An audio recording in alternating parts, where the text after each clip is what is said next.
Hey, yo, welcome back to another episode of the Atomic Show. It's your host, Spearman. I told you guys, niliwaambia hapa we throw atomic bombs to tyrants.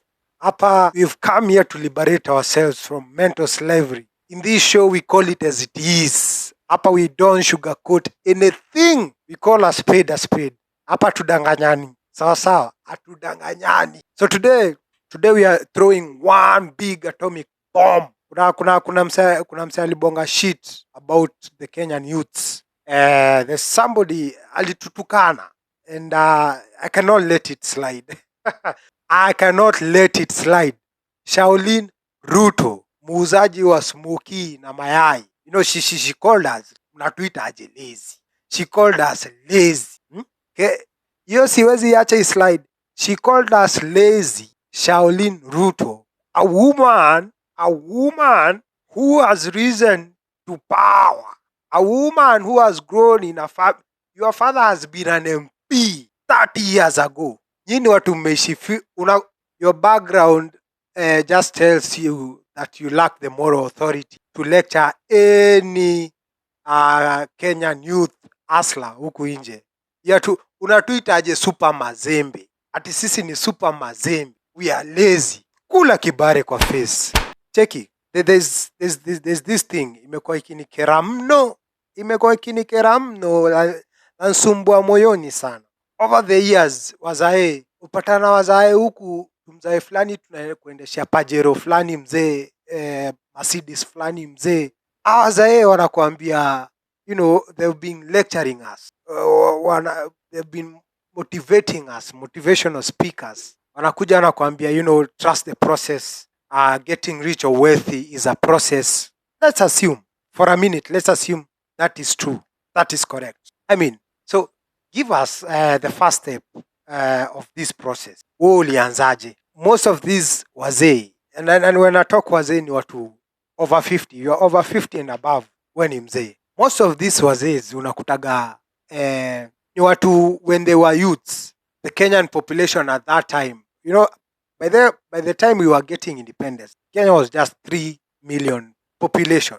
So right now we are 50 million. So umzae mwenye anakuambia, you know, trust the process. Kijana, you don't get rich overnight. You don't get rich overnight. Umzae like babaki anafaa kwa sasa your grandpa or your great grandpa. So his great grandpa ama his grandpa had 20 acres of land, 30 acres of land, 200 cows, 100 goats. Umzee ali inherit a good portion of land from his parents.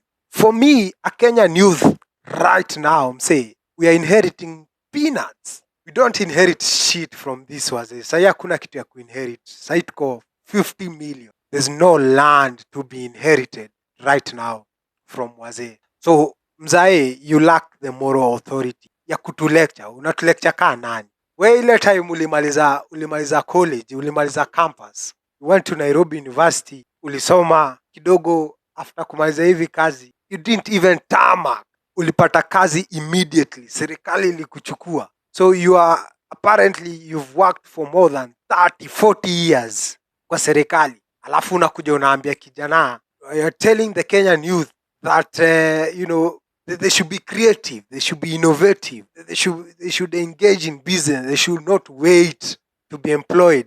Motherfucker, unatuambia nini wewe? Unatuambia nini?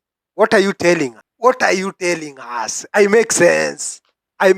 You lack the moral authority. Wewe umekuwa employed for 40 years. Wanyoko kwa gava, they're even 78 years. They have not retired.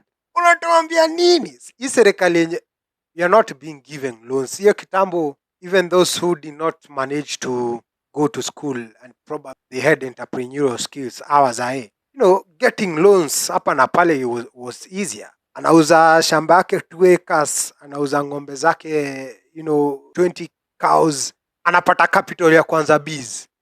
Sahi ni savage mode. You're over 50 million. Sahi vijana tuko savage mode. Wazae walikuwa na they had the luxury of playing dirty politics. Hiyo wakati They played dirty politics wakati wa KANU and shit. Asa ndo wametuharibia nchi. You know, by those people who are leading us, the likes of Akina, the Ruto, the Uhuru, the Kibaki, the Railas, these are orphans of KANU. And when I'm talking about ours, akina Uhuru, akina nani, don't forget your father and your grandfather. They were also in that brigade. Hizo politics ya KANU ilikuwa hadi mashinani. So ours hawakupiga hesabu ya the future. They never, calculated that at one point they'll have grandchildren, and then political environment they would have wished their grandchildren to be raised. So the same was they played dirty politics, and they pioneered corruption in Kenya.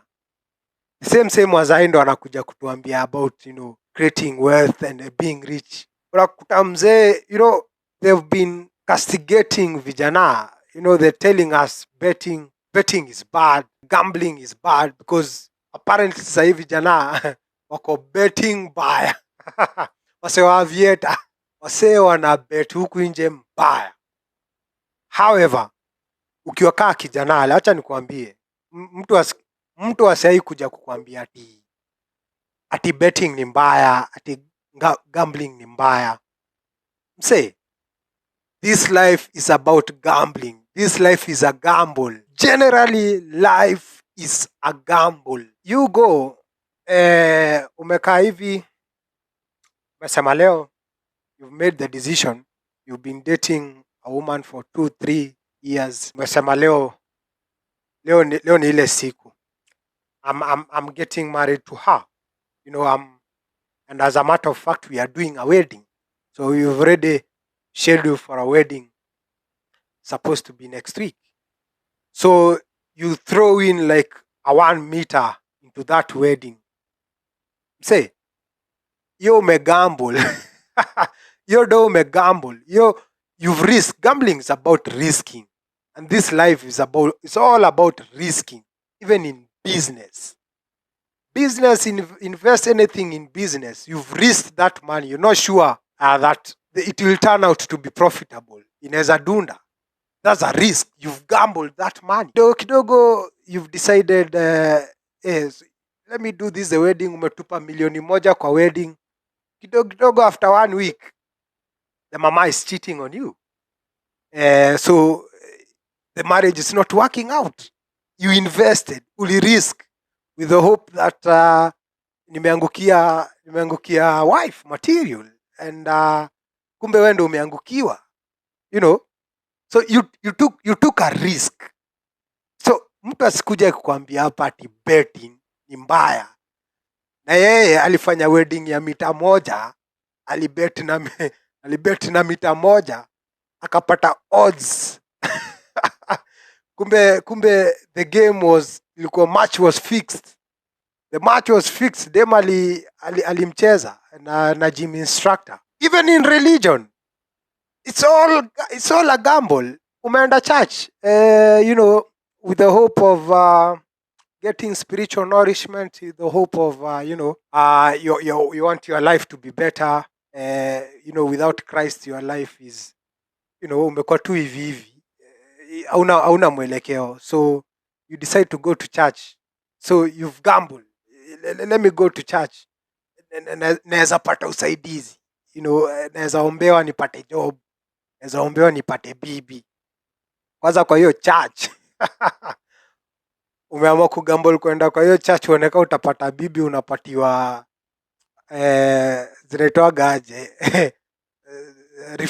Unajua church ni refurbishment centers. Unapata kitu ili refurbishiwa huko imebit.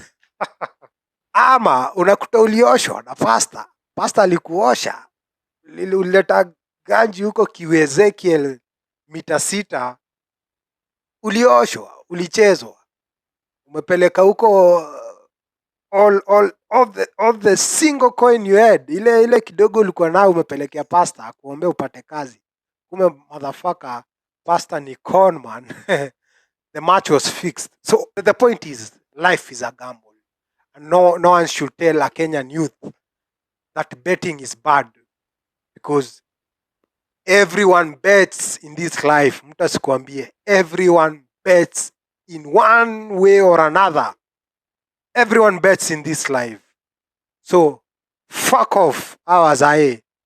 If you are 50 and above and you are successful, you lack the moral authority to lecture kijana kimwambia being rich is a process, being rich, creating wealth is a process.